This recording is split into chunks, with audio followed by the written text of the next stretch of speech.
Welcome, listener, to another deep dive. Today, we're cracking open a personal finance classic, one that's really sparked a mindset shift for millions.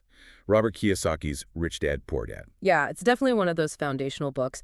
Our aim here is to pull out the core ideas and, explore why this book, which first came out way back in '97, is still such a big deal in money conversations today. Okay, let's jump right in then. So the book really centers on Kiyosaki's own unique upbringing. He contrasts these two powerful figures in his life. Yeah, the two dads. Exactly. His biological dad, the poor dad, who was, highly educated but kind of struggled with money. Uh-huh. Very traditional view. And then his best friend's dad, the rich dad, who didn't even finish school but ended up, well, very wealthy. And what's fascinating, I think, is how he uses that contrast. It Yeah. really challenges almost everything we're taught about money, about jobs, even about education. It pushes you to think completely differently about how wealth is actually built. Yeah, it absolutely does. And that leads right into one of the biggest takeaways, that whole idea of assets versus liabilities, which sounds simple, but Kiyosaki puts a real spin on it, doesn't he? He really does. It's all about cash flow for him. Mm. So an asset isn't just something you own, it's something that puts money into your pocket, So it's money in. Okay. while a liability actively takes money out. So, That big house you own, often seen as the ultimate asset. right. In Kiyosaki's view, if it's just costing you money, mortgage, taxes, upkeeping, it's actually a liability. Hmm. His rich dad was all about buying things that generate income. Think rental properties, stocks that pay dividends, businesses. Not just things that might go up in value on paper someday. Exactly. It's about cash flow now. That's a massive mental shift for a lot of us. So it's less about your paycheck size Much less, yeah. and more about how much cash your assets are bringing in, which kind of redefines financial freedom, doesn't it? Ugh. And this ties into another point he makes, maybe a bit controversial, about financial education or the lack of it. Oh, definitely. He basically argues that formal education, traditional school, teaches us how to be good employees, how to work for money, Uh-huh. but it completely fails, in his view, to teach us how to make money work for us. He stresses how vital it is to educate yourself about investing, basic accounting, how taxes work, things schools just don't cover. It's a pretty strong claim that schools are failing us financially.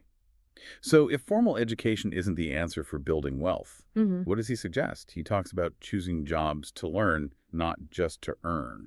Precisely. That's a key piece of advice. Pick roles, maybe even for less pay initially, where you can build really valuable skills. Things like sales, marketing, negotiation, understanding systems. Skills that help you build assets later on. Exactly. It's about investing in your financial IQ, as he calls it. Learning how money really works, how to spot opportunities, how to manage risk.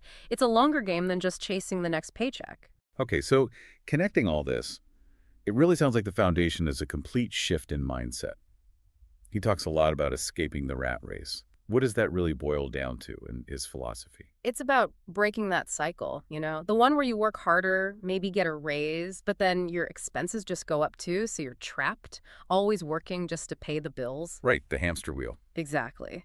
The wealthy, he argues, think differently. They actively look for opportunities to acquire assets, they take calculated risks, they focus on making their money generate more money. They're not just relying on a job for security. It definitely sounds like a powerful philosophy.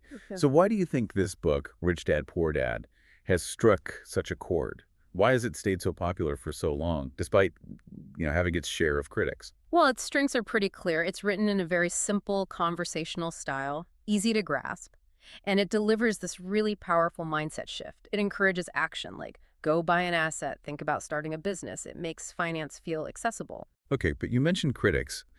No book is perfect. What are some of the common criticisms? Sure. Some people find it, well, a bit too simple, maybe too anecdotal, relying on the rich dad, poor dad story rather than hard data or detailed strategies. Lacks the how-to details. Yeah, exactly. If you're looking for a step-by-step investment guide, this isn't really it. It can feel a bit vague, maybe even unrealistic for someone wanting concrete financial planning advice. It's more about the why than the specific how. Got it. So thinking about all that, who would you say should really pick up this book? Who gets the most out of it? I'd say it's fantastic for beginners. Anyone just starting to think about money differently. Students, young adults aiming for financial independence. Even parents who want to teach their kids about money in a way they probably didn't learn themselves. But maybe not for seasoned investors looking for complex strategies. Probably not for advanced stuff, no. But even for them, it can be a good reminder of the core principles, that foundational mindset about assets and cash flow. It's strong on the psychology of wealth. So wrapping up, Rich Dad Poor Dad seems like a really thought-provoking, definitely motivational read. It might not give you all the answers, but it certainly pushes you to ask the right questions about money. Absolutely. It lays down that psychological groundwork for building wealth, even if you need other books or resources for the practical tools and specific investment tactics. Which brings us to the final thought for you, the listener. Are you actively building assets, in the kiyosaki sense, things that put money in your pocket? Or are you perhaps caught up accumulating liabilities that mostly drain your cash, keeping you working for money instead of getting your money working for you? Something to really consider.